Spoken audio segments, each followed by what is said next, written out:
조국 혁신당 비례후보 20명 명단 확정 지었고요. 몇 번까지 당선될 것 같으세요? 지금 기세라면? 한 6, 7석은 가져가지 않을까 싶어요. 보수적으로 봐도 조국 장관께서 이렇게 지지를 받는 건 반사이익이 커요.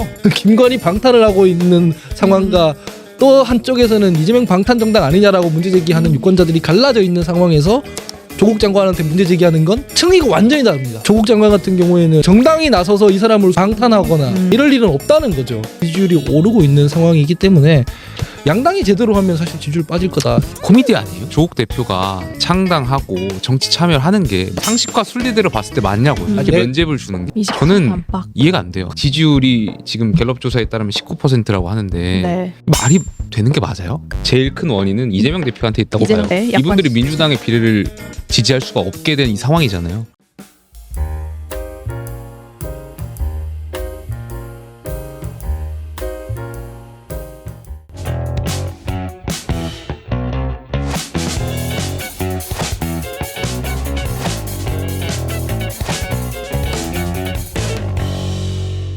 이제 신당 얘기 잠깐 넘어가면요. 뭐 여기 얘기해야겠죠. 조국 혁신당 비례후보 20명 명단 확정 지었고요. 몇 번까지 당선될 것 같으세요? 지금 기세라면? 한 6, 7석은 가져가지 않을까 싶어요. 좀 그들의 예상보다 좀 낮게? 보수적으로 그러네요. 봐도. 보수적으로 네, 봐도? 보수적으로 봐도. 근데 지금 민주당이 이런 식으로 얘기하면은 더 늘어날 테고 조국 장관께서 이렇게 지지를 받는 건 반사이익이 커요. 뭐 이 혹시라도 조국 장관이 사회적으로 뭔가 이 용서를 받았다, 용납을 받았다 이제 이렇게 생각하고 만약에 기동을 하신다면 네. 어떻게 될지 모르겠는데 사회 그 반사이익이라는 건 이런 거예요. 지금 더불어민주당 공천 상황 보면은 1, 2, 3번에 뭐 시민사회에서 추천한 임태훈 소장 뭐 경력 그렇죠. 기피자라고 몰아서 컷오프 시켜버리고 그다음에 통진당 출신들 거기 막 배치해 놓으니까 조국 장관에 대해 비판적인 사람이라 할지라도 통진당은 되고 조국은 안 된다는 얘기냐 이렇게 생각하는 게 있잖아요. 내가 내 손으로 표를 줘서 통합진보당 인사들이 원내에 진입시키는 거를 깨름칙하게 생각하는 진보 진영 혹은 민주당 지지층이 많이 있어요. 결집. 그게 깨름칙하기 때문에 차라리 조국 신당으로 가자라는 게 한 요소가 있고 두 번째는 문재인 정부에서 사람에 충성하지 않겠다는 검찰총장이 문제 제기를 하고 있던 그 조국 사태와 김건희 방탄을 하고 있는 상황과 또 한쪽에서는 이재명 방탄 정당 아니냐라고 문제 제기하는 유권자들이 갈라져 있는 상황에서 조국 장관한테 문제 제기하는 건 층위가 완전히 다릅니다. 그 과거에는 이게 엄청 조국 장관 위선 내로남불 뭐 이랬지만 나라를 그 얘기를 지금 하면 너희들은 니네들은 그러면은 정당을 그런데 동원 안 하냐가 돼요. 그러니까 똑같은 문제인데도 왜 이렇게 온도 차이가 다르냐면은 그 비판을 하는 주체의 문제가 있는 거거든요. 근데 조국 장관 같은 경우에는 사실 대법원 판결 받으면은 뭐 구속된다면은 감옥 그냥 가시는 거잖아요. 그 정당이 나서서 이 사람을 수호하거나 그러지 않고 방탄하거나 체포동의안 뭐 이렇게 막거나 뭐 거부권 행사하거나 이럴 일은 없다는 거죠. 이런 것들을 종합적으로 고려해서 지지율이 오르고 있는 상황이기 때문에 양당이 제대로 하면 사실 지지율 빠질 거다 생각합니다. 여당의 입장에서는 어떻게 보세요? 조국 이 혁신당. 상황이 네. 코미디 아니에요? 아니 고민이다. 조국 혁신당이 지지율이 지금 갤럽 조사에 따르면 19%라고 하는데 네. 말이 되는 게 맞아요? 20% 저는 안팎. 이해가 안 돼요. 그런데 그거는 그러니까 아니 이 상황이 네. 아니 조국 전 장관, 조국 대표가 창당하고 정치 참여를 하는 게 맞아요? 아니 저는 그러니까 무슨 말인지 아는데 이게 네. 상식과 순리대로 봤을 때 맞냐고요. 이렇게 내- 면죄부를 주는 게. 내가 얘기하는 것은 네. 뭐냐면은 그러니까 정치인은 대변인 말씀하는 건 무슨 말인지 네. 논리적으로 이해가 되는데 음. 이 상황이 지금 순리에 맞냐고요. 내 얘기는 정치적으로? 정치인은 네. 유권자들의 흐름에 대해서 그렇게 평가하고 판단하는 게 아니고 이 사람들이 왜 이쪽을 지지하는가를 토파봐야 돼. 그러니까 봤을 이 때- 상황이 너무 저는 아니 그러니까 네. 나한테 얘기를 안타깝다. 하면은 나한테 얘기하면은 2심 유죄 받은 사람이 정치 행위하면 안 되지 당연히 안 되지. 그런 말씀하신 것 근데 같아요. 근데 대부분- 이렇게 창당을 아주 많은 국민들이 그렇게 생각하지. 그러니까 제 말씀은 이 모든 것을 결국 이재명 대표가 이렇게 만들었다 저는 생각해요. 그렇게 얘기하면 안 되고 그렇게 얘기하면 안 네. 되고 이재명 대표 나도 똑같이 얘기하잖아요. 이재명 대표의 문제도 있지만은 동시에 조국 장관과 대척점에 섰던 한동훈, 윤석열 영향도 있다. 그 두 명의 영향도 있는 거예요. 그러니까 양당의 문제인 거예요. 만약에 윤석열 대통령은 김건희 여사 건에 대해서 그렇게 안 했다? 조국 신당 이렇게 올라가지 않아요. 이쪽으로 가지.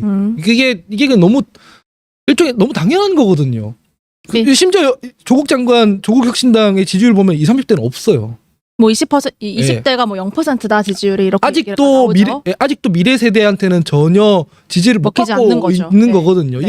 이런 방금 김용태 최고위원이 말했던 그런 한계도 내포하고 있어요. 하지만 그럼에도 불구하고 유권자들이 왜 이렇게 판단하는가에 대해서는 정치인은 그걸 뭐 평가하고 위해서 이게 말이 되냐 윤리적 훈계하는 게 아니라 왜 이런 상황이 벌어졌는지 자당의 문제를 한번 뜯어볼 필요가 있다는 거예요.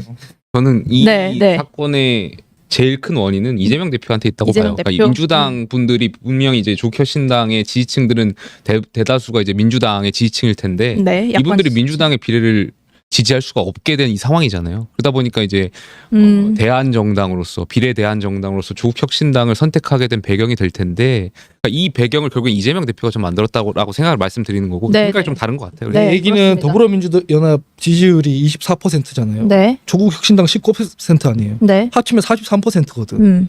그러니까 지금 국민의 미래보다 10%가 더 높거든. 합치면 네. 그러니까 이거 다 민주당 지지층인데 절로 간다라고 생각하는 것 자체가 그 당이 지금 이 전체 파이에서 밀리고 왜냐면 민주당이 그렇게 잘하고 있는 정당도 아니고 지금 사실 객관적으로 보면 조국 혁신당은 태생적인 그런 한계가 있는데도 불구하고 국민의힘 국민의 미래는 아니다 이렇게 생각하고 지금 이쪽으로 가고 있잖아요. 이거에 대해서 그 원인 분석을 우리는 원래 국민들한테 지지 못 받는데 이재명 대표가 엉망으로 하니까 조국 혁신당으로 간다라고 하는 것은 너무 일차원적이라는 얘기를 거예요. 네. 민주당은 뭐 조국혁신당과 이제 윈윈을 노리면서 느슨한 연대를 하려고 했다가 조국혁신당이 너무 부상하니까 이제 말씀하신 대로 좀 견제를 하고 민주당에서 넘어가는 표에 대해서 좀 경계를 하는 것 같기도 해요. 그래서 민주당 안에서는 뭐 지역구 민주당 비례대표 조국 이렇게 얘기를 하는 조국혁신당에 맞서서 요새는 뭐 몰빵론이다, 뭐 지역구 비례다 민주당으로 몰빵해달라 이런 얘기들을 계속 하고 있는 것 같아요. 주요 지지층 사이에서는. 그래서 이재명 대표가 뭐 선거 현장에서 빵 선물을 받기도 하고 뭐 이런 모습들이 나오고 있는데 민주당의 이런 좀 견제하는 심리도 좀 있는 거 아니에요? 있겠죠. 근데 뭐 표 맡겨놨습니까? 네? 몰빵하고 싶으면은 지지받고 싶으면은 지지받게 행동을 하면 돼요. 지지받게 행동을 안 하니까 뭐 이런 일이 방금 김용태 최고위원한테 제가 지적했던 거 똑같이 민주당에 적용할 수 있는 얘기거든요.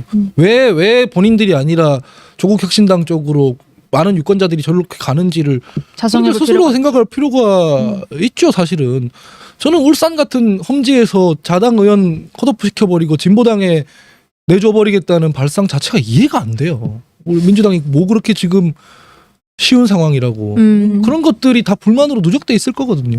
더불어민주연합 얘기를 좀 해보고 싶은데요. 말씀하신 대로 이제 진보당 3인이 당선권에 배치가 됐고요. 이것도 좀 여러 얘기가 나오는데 두 번째로 비례를 출마한 용해인 의원이 6번 앞순위에 배정이 돼서 좀 많은 비판을 받고 있어요. 용해인 의원도 지난 총선에서는 어쨌든 90년대생 정치인으로 해서 좀 주목도 받고 기본소득당에 대해서 좀 관심도 많이 받았는데 이렇게 두 번째 비례에 출마하는 거에 대해서는 비판을 많이 받고 있는 것 같아요. 비판을 안 할 수가 없죠. 그러니까 전 용해인 의원이 처음에 그 비례 연합을 제안했을 때 뭐 용해인 의원 나름대로의 그러한 생각과 진정성이 있을 거라고 사람들이 추측했을 수도 있어요. 용해인 의원의 지지자분들은. 네. 결과론적으로 봤을 때 뒤집어 본다면 본인이 비례 한 번 더 하려고 이런 걸 주장했던 거 아닌가 이런 해석도 나올 수 있는 거거든요. 기본소득당에서 분명히 또 추천하실 분들이 많을 텐데 용해인 의원이 앞으로 간다는 게 썩 좋아 보이는 모양새가 좋아 보이진 않아요. 비례대표 한 번 더 할 수 있죠. 한 번 더 할 수 있는데 왜 이런 방식으로 하냐는 얘기를 왜 2023년도에 물론 용해인 의원은 후에 빠졌습니다만은 저랑 천하람이랑 뭐 신인규, 김용태, 이탄희, 뭐 이동학 이런 사람들 모여가지고 초당적으로 정치개혁 2050 뭐 이런 거 하면서 그때 용해인 의원 처음에 들어와 있었거든요. 네. 선거법 관련한 얘기들이었어요. 이런 거 하지 말자고 하는 거였어요. 이런 거 하지 말자고. 기본소득당이 지지를 받았고 용해인 의원이 두각을 보였으면 선거법의 취지에 맞게 소수정당도 진입할 수 있는 연동형 비례제 하에서 시민들 유권자들의 판단을 하다 보면 되는 거죠. 거기에 자기가 비례 1번으로 나가든 3번으로 나가든 그런 건 상관없어요. 근데 지금 이거는 민주당의 위성정당 아닙니까?